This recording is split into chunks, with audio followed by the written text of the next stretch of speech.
Assalamualaikum warahmatullahi wabarakatuh. Di sini kami dalam Matkul Bisnis Internasional ingin membahas mengenai bisnis eksportir PT Putra Kris SL Mandiri. Kami dari kelompok 5 beranggota 4 orang. Yang pertama ada Katarina Simbolon bernim 53, yang kedua ada Nabila Dian Natasha bernim 54, yang ketiga ada Afrina Nurningsi bernim 56, dan saya sendiri Evitela Prestami bernim 61. Di sini kami memiliki 12 topik pembahasan. Yang pertama ada ketentuan umum ekspor, yang kedua ada syarat ekspor, yang ketiga ada imbal dagang, prosedur ekspor, tata cara pemasukan barang ekspor ke kawasan pabean, tata cara penelitian dokumen, tata cara pemeriksaan fisik barang, tata cara hasil pemeriksaan fisik dan persetujuan muat, tata cara pengajuan PEB, gambaran umum perusahaan, visi misi dan budaya perusahaan, dan yang terakhir ada produk dan layanan perusahaan.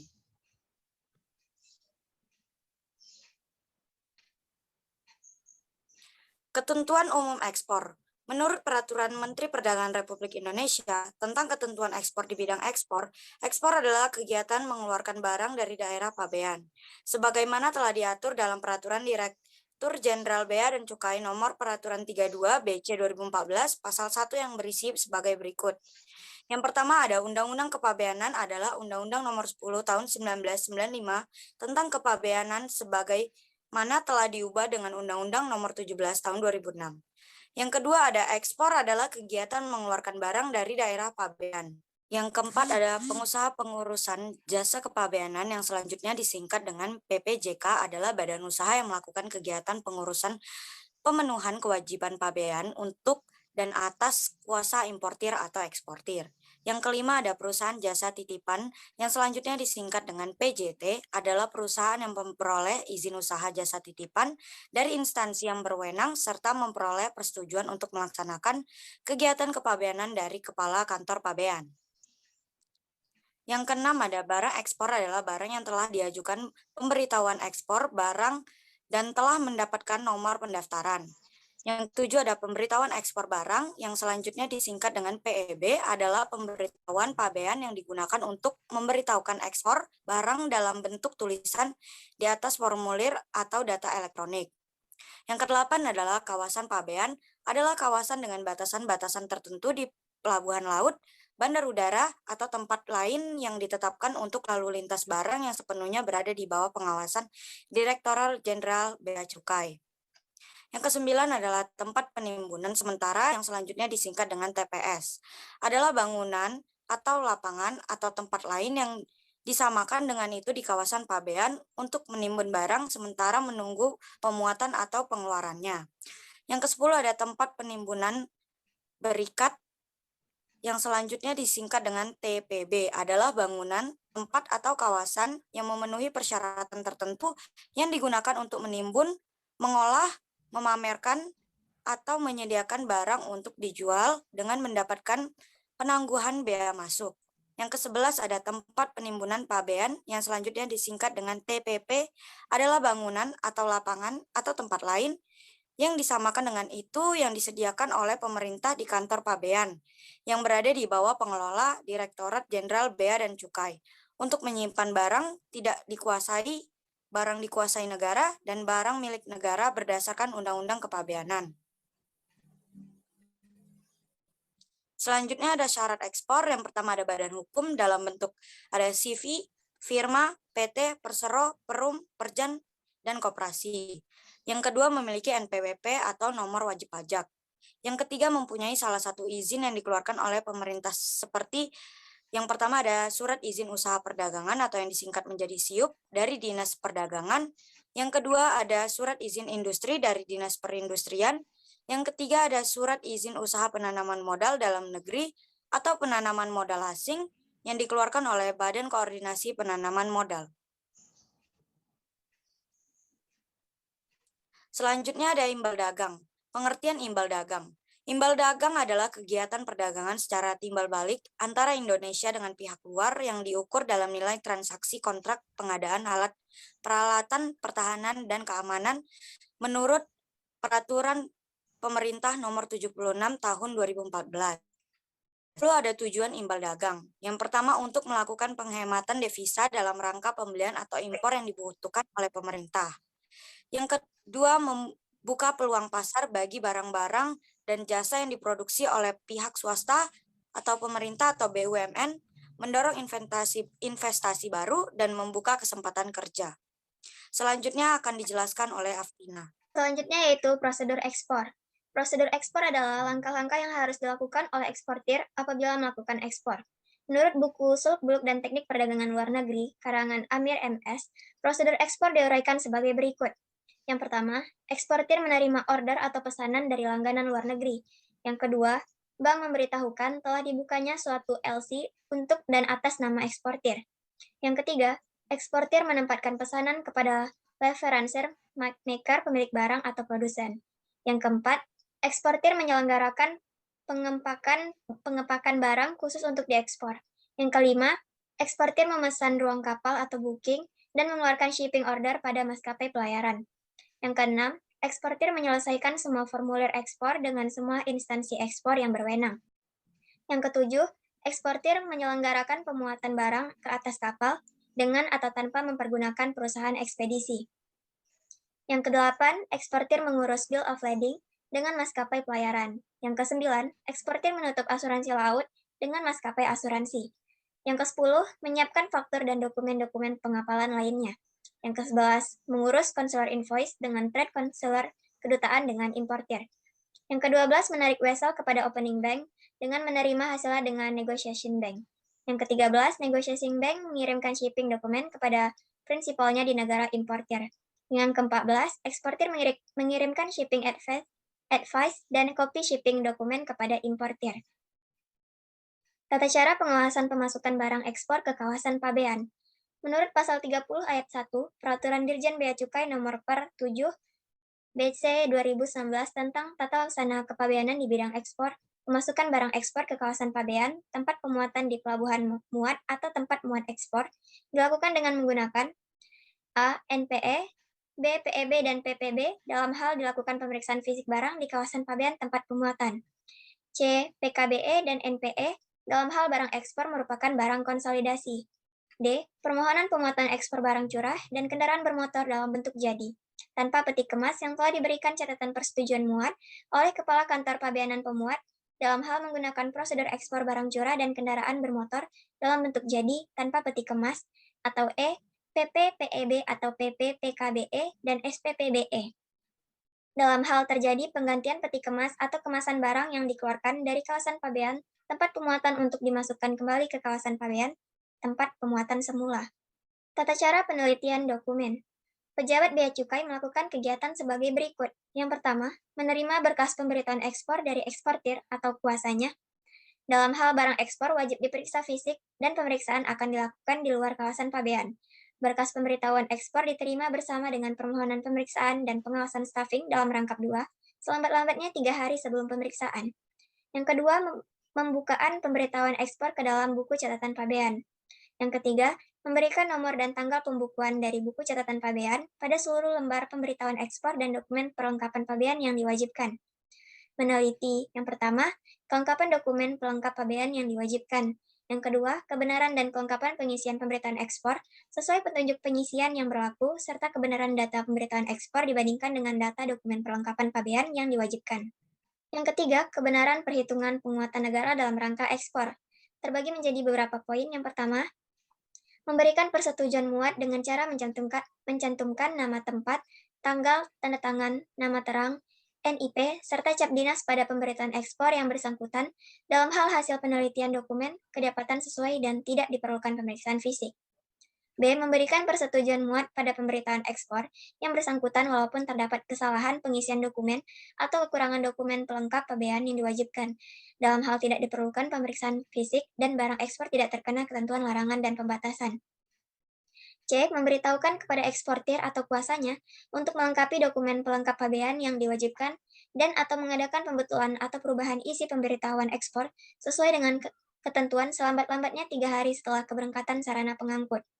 D. Memberitahukan kepada eksportir atau kuasanya untuk melengkapi dokumen pelengkapan pabean yang diwajibkan sebelum diberikan persetujuan muat dalam hal barang ekspor terkena ketentuan larangan dan pembatasan. Menyampaikan informasi kepada seleksi P2P dalam hal terdapat kejanggalan pada penulisan dokumen atau adanya petunjuk yang kuat akan terjadinya pelanggaran atau telah terjadi pelanggaran ketentuan di bidang ekspor. Selanjutnya akan disampaikan oleh Nabila. Selanjutnya, tata cara pemeriksaan fisik barang.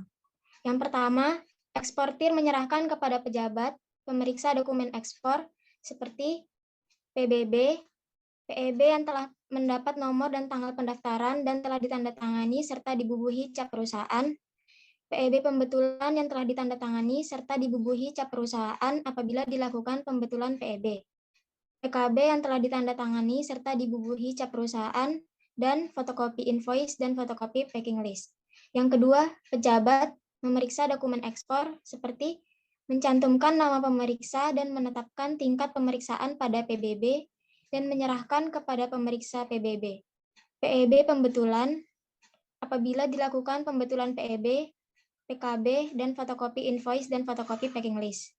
Pemeriksa melakukan pemeriksaan fisik dan mencantumkan hasilnya pada lembar belakang PEB. Melakukan perekaman hasil pemeriksaan fisik apabila kantor pabean pemuatan dalam pelayanan kepabeanannya menggunakan sistem PDE atau media penyimpan data elektronik. Yang keempat, dalam hal hasil pemeriksaan fisik menunjukkan jumlah dan atau jenis barang sesuai, pemeriksa menerbitkan dan menandatangani NPE serta menyerahkannya kepada eksportir. Pemeriksa menyerahkan kepada pejabat pemeriksa dokumen ekspor PEB yang sudah dicantumkan hasil pemeriksaan fisik. PEB pembetulan apabila dilakukan pembetulan PEB. PBB, PKB, fotokopi invoice dan fotokopi packing list dan fotokopi NPE. Yang kelima, dalam hal hasil pemeriksaan fisik menunjukkan jumlah dan atau jenis barang tidak sesuai. Selanjutnya, tata cara penyelesaian hasil pemeriksaan fisik dan persetujuan muat. Yang pertama, pejabat. Pemeriksa barang menuangkan hasil pemeriksaan fisik barang di lembar hasil pemeriksaan fisik barang pada PEB dan atau merekam hasil pemeriksaan fisik barang ke sistem komputer pelayanan. Yang kedua, dalam hal hasil pemeriksaan fisik barang, kedapatan jumlah dan atau jenis barang sesuai, pejabat pemeriksa barang penerbitan NPE. Dalam hal barang ekspor tidak termasuk barang yang dilarang atau dibatasi atau termasuk barang yang dilarang atau dibatasi, tetapi persyaratan ekspornya telah dipenuhi. Pejabat pemeriksa barang menyerahkan PEB dan hasil pemeriksaan fisik barang serta dokumen pelengkap pabean kepada pejabat pemeriksa dokumen untuk diterbitkan NPE setelah semua persyaratan ekspor dipenuhi. Dalam hal barang ekspor termasuk barang yang dilarang atau dibatasi yang memerlukan laporan surveyor. Pejabat pemeriksa dokumen melakukan penelitian perhitungan bea keluar. Dalam hal barang ekspor dikenakan bea keluar. Yang ketiga, dalam hal hasil pemeriksaan fisik barang kedapatan jumlah dan atau jenis barang tidak sesuai terhadap barang ekspor yang akan diimpor kembali, pejabat pemeriksa dokumen menerbitkan nota pembetulan. Barang ekspor yang pada saat impornya ditunjukkan untuk diekspor kembali, pejabat pemeriksa dokumen menerbitkan nota pembetulan dan menyerahkan dokumen ekspor yang di dalamnya sudah dicantumkan hasil pemeriksaan fisik barang.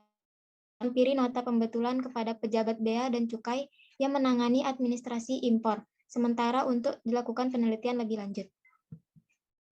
Barang ekspor yang mendapat fasilitas pembebasan atau fasilitas pengembalian. Pejabat pemeriksa dokumen, penerbitan nota pembetulan, dan menyerahkan dokumen ekspor yang di dalamnya sudah dicantumkan hasil pemeriksaan fisik dengan dilampiri nota pembetulan kepada unit pengawasan untuk dilakukan penelitian lebih lanjut. Barang ekspor yang dikenakan bea keluar. Pejabat pemeriksa dokumen menyerahkan dokumen ekspor yang di dalamnya sudah dicantumkan hasil pemeriksaan fisik kepada unit pengawasan untuk dilakukan penelitian lebih lanjut. Barang ekspor yang termasuk barang yang dilarang atau dibatasi. Pejabat pemeriksa dokumen menyerahkan dokumen ekspor yang di dalamnya sudah dicantumkan hasil pemeriksaan fisik kepada unit pengawasan untuk dilakukan penelitian lebih lanjut. Yang keempat, NPE diterbitkan oleh pejabat pemeriksa dokumen atas barang ekspor sebagaimana dimaksud pada Ayat 3, huruf A, setelah dilakukan pembetulan PEB. Ayat 3, huruf B, huruf C, huruf D, dan huruf E, setelah dipenuhi kewajiban pabean dan ketentuan sanksi administrasi sepanjang tidak terdapat bukti adanya indikasi tindak pidana. Yang kelima, untuk mendapatkan keakuratan identifikasi barang ekspor, pejabat pemeriksa dokumen dapat melakukan uji laboratorium. Yang keenam, dalam hal dilakukan uji laboratorium sebagaimana dimaksud pada ayat 5, pejabat pemeriksa dokumen dapat menerbitkan NPE setelah diterbitkannya hasil uji laboratorium. Yang ketujuh, barang ekspor yang dikenakan bea keluar dapat diterbitkan NPE tanpa harus menunggu hasil pemeriksaan fisik barang yang dilakukan melalui 1. Pengujian laboratorium Direktorat Jenderal Bea dan Cukai. 2. Pengujian di laboratorium yang disepakati oleh pejabat bea dan cukai dan eksportir. Dalam hal tidak dapat dilakukan pengujian di laboratorium Direktorat Jenderal Bea dan Cukai atau hasil pemeriksaan pada saat pemuatan ke sarana pengangkut yang dilakukan oleh surveyor yang ditunjuk oleh pemerintah. Yang kedelapan, dalam hal hasil uji laboratorium, pejabat pemeriksa dokumen menyerahkan dokumen ekspor dilampiri dengan hasil uji laboratorium kepada pejabat bea dan cukai yang menangani distribusi dokumen. Yang kesembilan, dalam hal hasil uji laboratorium, sebagaimana dimaksud pada ayat 6, pendapatan tidak sesuai. Pejabat pemeriksa dokumen menerbitkan nota pembetulan. Sebagaimana dimaksud pada ayat 7, pendapatan tidak sesuai, pejabat pemeriksa dokumen melakukan penetapan penghitungan bea dan SPPBK. Selanjutnya akan dijelaskan oleh Catherine. Tata cara pengajuan PEB. Eksportir wajib memberitahukan barang yang akan diekspor ke kantor bea dan cukai, tempat pemuatan dengan menggunakan PEB BC 3.0. Yang kedua, PEB dibuat oleh eksportir berdasarkan dokumen lengkap pabean berupa invoice, packing list, dokumen lain yang diwajibkan. Yang ketiga, eksportir wajib memenuhi ketentuan larangan atau pembatasan ekspor yang ditetapkan oleh instansi teknis. Yang keempat, perhitungan besaran bea keluar dilakukan sendiri oleh eksportir secara self-assessment. Yang kelima, PEB disampaikan ke kantor bea cukai pemuatan paling cepat 7 hari sebelum tanggal perkiraan ekspor dan paling lambat sebelum barang ekspor masuk ke kawasan pabean tempat pemuatan. Yang keenam, atas ekspor barang curah, eksportir atau PPJK dapat menyampaikan PEB sebelum keberangkatan sarana pengangkut. Yang ketujuh, pengurusan PEB dapat dilakukan sendiri oleh eksportir atau dikuasakan kepada pengusaha pengurusan jasa kepabeanan atau PPJK. Yang ke-8, pada kantor pabean yang sudah menerapkan sistem PDE atau pertukaran data elektronik kepabeanan, eksportir atau PPJK wajib menyampaikan PEB dengan menggunakan sistem PDE kepabeanan. Gambaran secara umum perusahaan. PT Putra Kris SL Mandiri adalah perusahaan yang bergerak di bidang jasa ekspedisi, khususnya freight forwarding, custom clearance, dan land transportation atau pengangkutan darat, yang melayani pengiriman barang untuk tujuan domestik dan internasional. Perusahaan ini didirikan pada tahun 2008 di Batam, Indonesia, dengan didukung oleh tenaga profesional yang telah memiliki pengalaman di bidang ekspedisi, pengangkutan, serta memiliki jaringan dan kemitraan yang terkendali baik di Indonesia maupun luar negeri. Tujuan dari PT Putra Kris SL Mandiri ini adalah agar menjadi pilihan utama bagi pelanggan dengan memberikan pelayanan dan kontribusi prima secara profesional, bertanggung jawab, dan integritas penuh terhadap kepuasan pelanggan sehingga menjadikan perusahaan memiliki reputasi yang dapat dipercaya dan diandalkan. Beberapa perusahaan yang bekerja sama dengan PT Putra Kris SL Mandiri. Yang pertama PT Propek Indonesia, yang kedua PT Aneka Gas Indonesia, yang ketiga PT Samator Gas Industri, yang keempat PT Abdi Bara Baja, yang kelima PT Fortune Pump PT Ltd, yang keenam PT Goodwill Sejahtera, yang ketujuh PT Tekno 2 Indonesia, yang ke-8 PT Jokro Bersaudara, yang ke-9 PT Alexindo Yakin Prima, yang ke-10 PT Furniplus Asia. Produk dan layanan. Terdapat beberapa produk dan pelayanan. Yang pertama itu ada impor dan ekspor door-to-door service. Yang kedua, custom clearance impor via laut dan udara. Yang ketiga, custom clearance impor bolongan all-in. Yang keempat, undername ekspor impor. Yang kelima, domestic service via darat, laut, dan udara seluruh Indonesia. Yang terakhir ada tracking. Visi, misi, dan budaya perusahaan. Visinya terdapat menjadi perusahaan uang yang dipercaya, unggul, terkemuka, dan dapat diandalkan di bidangnya, atau angkatan laut dan darat. Misinya memberikan pelayanan yang prima dan kompetitif pada bidang usaha freight forwarding, ekspedisi, custom clearance, ekspor dan impor, dan land transportation untuk terciptanya kepuasan pelanggan. Selanjutnya, memberi kontribusi yang optimal bagi pelanggan. Selanjutnya, memberikan kontribusi yang optimal bagi pelanggan. Dan yang terakhir, meningkatkan nilai pengabdian yang dibangun melalui integritas, kreativitas, inovasi, dan kompetensi SDM. Budaya. Ada beberapa bagian budaya. Yang pertama itu kejujuran dan integritas atau honesty dan integrity. Yang kedua itu ada layanan prima, service excellent. Yang ketiga, selalu memberikan pelayanan prima melalui kreativitas dan inovasi. Yang keempat, pembelajaran yang berkelanjutan atau continuous learning. Yang kelima, tidak pernah berhenti belajar untuk yang terbaik. Yang keenam, kerjasama tim atau teamwork. Yang ketujuh, menjunjung tinggi kerjasama tim yang solid untuk mencapai hasil yang optimal. Terima kasih. Demikian presentasi dari kami. Apabila ada kesalahan, mohon dimaafkan. Selamat siang.